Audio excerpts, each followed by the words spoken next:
Pengertian, ciri, dan teori organisasi. Assalamualaikum warahmatullahi wabarakatuh. Selamat sejahtera untuk kita semua. Shalom, Namo Swastiastu, Namo Buddhaya, dan salam kebajikan. Saya Vanessa Eldani, mahasiswa dari Sekolah Tinggi Ilmu Administrasi Banten. Di sini saya akan menjelaskan tentang pengertian, ciri, dan teori organisasi.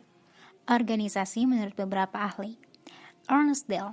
Organisasi adalah suatu proses perencanaan yang meliputi penyusunan, pengembangan, dan pemeliharaan suatu struktur atau pola hubungan kerja dari orang-orang dalam suatu kerja kelompok.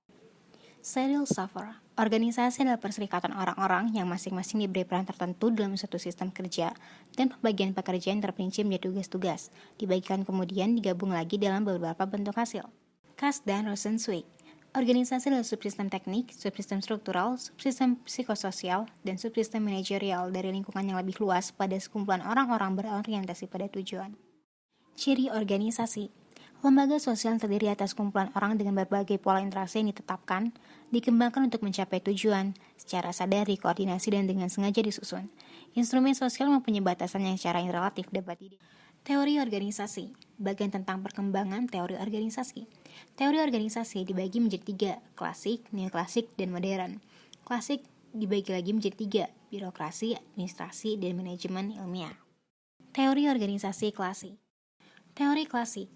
Organisasi menurut teori klasik yaitu organisasi merupakan struktur hubungan, kekuasaan-kekuasaan, tujuan-tujuan, peranan-peranan, kegiatan-kegiatan, komunikasi, dan faktor-faktor lain apabila orang bekerja sama.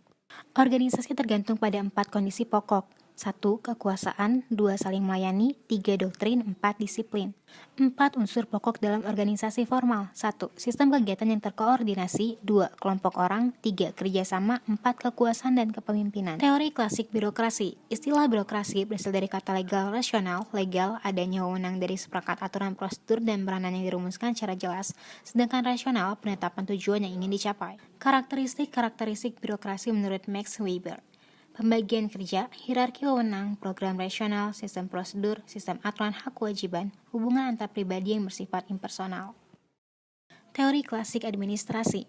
Teori ini dikembangkan oleh Henry Fayol, Landel Ulrich dari Eropa, James D. Mooney, Alan Reilly dari Amerika. James D. Mooney dan Alan Reilly 1931.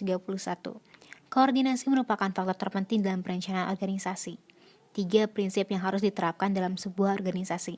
1. Prinsip koordinasi, 2. Prinsip skala dan hierarkis, 3. Prinsip fungsional. Henry Fayol membagi kegiatan industri menjadi 6 kelompok. 1. Kegiatan teknikal, produksi manufaktur, 2. Kegiatan komersil, pembelian, penjualan, pertukaran, 3. Kegiatan finansial, penggunaan optimum modal, 4. Kegiatan keamanan, 5. Kegiatan akuntansi, 6. Kegiatan manajerial, perencanaan, pengorganisasian, pemberian pemerintah, pengkoordinasian, dan pengawasan. Teori klasik manajemen ilmiah dikembangkan tahun 1900 oleh Frederick Winslow Taylor. Definisi manajemen ilmiah, penerapan metode ilmiah pada studi, analisa, dan pemecahan masalah organisasi atau seperangkat mekanisme untuk meningkatkan efisiensi kerja. 4 kaidah manajemen menurut Frederick W. Taylor. 1. Menggantikan metode kerja dalam praktek dengan metode atas dasar ilmu pengetahuan. 2. Mengadakan seleksi, latihan, dan pengembangan karyawan. 3. Pengembangan ilmu tenaga kerja, seleksi, latihan, dan pengembangan secara ilmiah perlu diintegrasikan. 4. Perlu dikembangkan semangat dan mental karyawan untuk mencapai manfaat manajemen ilmiah. Teori organisasi neoklasik. Teori neoklasik. Teori ini menekankan pada pentingnya aspek psikologis dan sosial karyawan sebagai individu ataupun kelompok kerja. Hugo Monsterbach, pencetus psikologi industri, menekankan adanya perbedaan karakteristik individu dalam organisasi dan mengingatkan adanya pengaruh faktor sosial dan budaya terhadap organisasi. Pembagian kerja neoklasik. Partisipasi, perluasan kerja, manajemen bottom up. Teori organisasi modern. Teori modern. Teori ini muncul pada tahun 1950 sebagai akibat ketidakpuasan 2 teori sebelumnya. Teori modern sering disebut dengan teori analisa sistem atau teori terbuka yang memadukan antara teori klasik dan neoklasik. Teori organisasi modern melihat bahwa semua unsur organisasi sebagai satu kesatuan yang saling bergantung dan tidak bisa dipisahkan. Organisasi bukan sistem tertutup yang berkaitan dengan lingkungan yang stabil, akan tetapi organisasi merupakan sistem terbuka yang berkaitan dengan lingkungan dan apabila ingin bertahan hidup, maka ia harus bisa berrelasi dengan lingkungan. Teori modern versus teori klasik.